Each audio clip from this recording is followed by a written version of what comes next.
પ્રવ્ય ઉઠી ગયો છે ઊંઘીને. નહીં પ્રવ્ય? મારો છોકરો તો છે ને ખાઈ પીને સૂઈ ગયો હતો. નહીં પ્રવ્ય? બહુ મસ્ત નીંદર થઈ ગઈ છે આજે તો. એટલે હવે છે ને તે ડિસ્ટર્બ નહીં કરે, કોઈને હેરાન નહીં કરે. નહીં ભાઈ?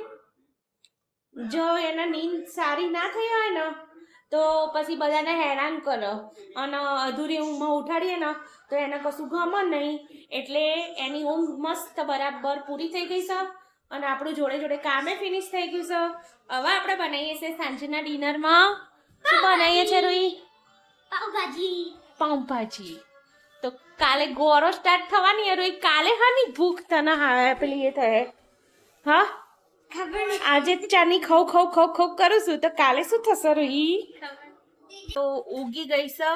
તો કોડિયામાં વાવી હતી ને એ તો થોડા ફણગા હજી ફૂટ્યા છે, પણ જો આ મેં છે ને આમાં વાવી હતી ને તો બહુ મસ્ત ઉગી છે.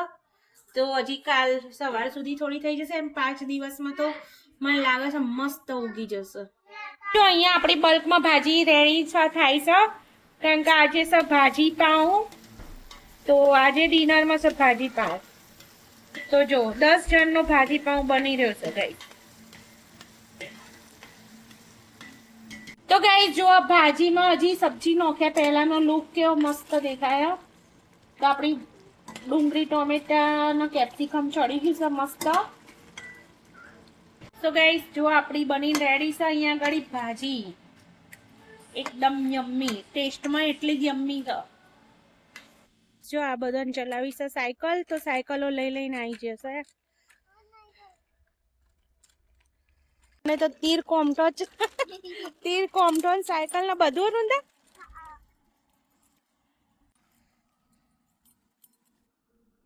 હવે આવી જા ધીમે રહી. જો મચ્છર તો અત્યારે ઉડ જ છે અહીંયા તો. ગાઈસ દેખો મમ્મી આ બે લાઈ બહુ મોટા મોટા છે અને વધારે હોતો છે. દેખો તો અમે રૂહી માટે શું લેવા? ડંકા લેવા. ડંકા ખેતર ખેડવા માટે ડંકા લેવા. અહીંયા બહુ બધી દાડાના પોચ ડંકા બનાવવાના છે. અહીંયા બહુ બધી જંગલી વસ્તુ છે એટલે ડોન્ટ માઇન્ડ.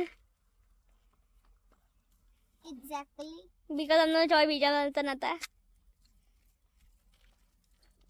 પાત્રા હોઠીઓ જેવા થઈ જશે નહીં? કારણ કે અહીંયા જાડા તો ચો લેવા. આ થોડા જાડા છે, નકર બીજા બધા તો હોય તો ફટ લઈને મળી જાય. देखो पर मैं इंडिया में कभी करी नहीं तो चलो बस સો ગાઈસ જો રૂહીએ લઈ લીધા છે ડંકા બનાવવા માટે. ગાઈસ આ બધો હા ને પોતપોતાનું લોહી કોના પીડાઈને આયા લે? મચ્છરોના મોટા મોટા નહીં પણ મારે ઉતરા સ એટલા કઈડી છે મચ્છર. देखो मां पप्पा भी आ गया था. સો ગાઈસ ચલો હું ને વૃંદા અહીંયા જમવા બેસી ગયા છીએ. અહીંયા રૂહી અને અહીંયા પ્રવ્ય. તો ચલો ગાઈસ જમવા માટે. નહીં વૃંદા? દીદી ને કે આજે છે ને ભરપેટ ખાઈ લેજે, પછી ગોરો ચાલુ થવાની છે. ગોળો ચાલુ થવાનું ભરપેટ કરી લેજે. ખબર છે ક્યાં બહુ ઠંડુ ચમવાય. ચમ હોય બીકોઝ એરિયું છે ને ઉપર છે અને ઇન્ડિયન એરિયું એટલે કે બહુ બધી ઠંડી નહીં હોય. દીદી રૂહી તું હાલ હું કહેતી હતી કે ઇન્ડિયામાં હવા થાય તો ક્યાં નવરાત ચમ થાય, ક્યાં નવરાત થાય તો ઇન્ડિયામાં હવા ચમ થાય. બીકોઝ છે ને તે આપણી પૃથ્વી ગોર ગોર ફરે અને એક બાજુ સુરત દાદા ને એક બાજુ ચાંદા મામા છે, બરોબર? તો શું થાય ખબર છે? આપણી પૃથ્વી ગોર ફરીને સુરત દાદા બાજુ જાય ને એટલે એ બાજુ હવાર પડે અને ગોર ફરીને ચંદા મામા બાજુ જાય એટલે એ બાજુ રાત પડે. ખબર પડી?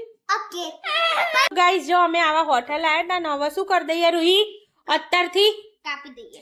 અત્યારથી કાપીને અને મસ્ત કરીને મૂકી દો, પછી હવાર ખેતર ખેડવા જવાનું નહીં. તો ગાઈસ આજ તો અમે જ્યાં હતા ખેતરમાં અને લઈને આવ્યા છીએ હોટા. ઉભી રહે હું કરું છું, બધા એક હરખા કરવાના, બરાબર? હા હું એ બી કાપી હું કાપો.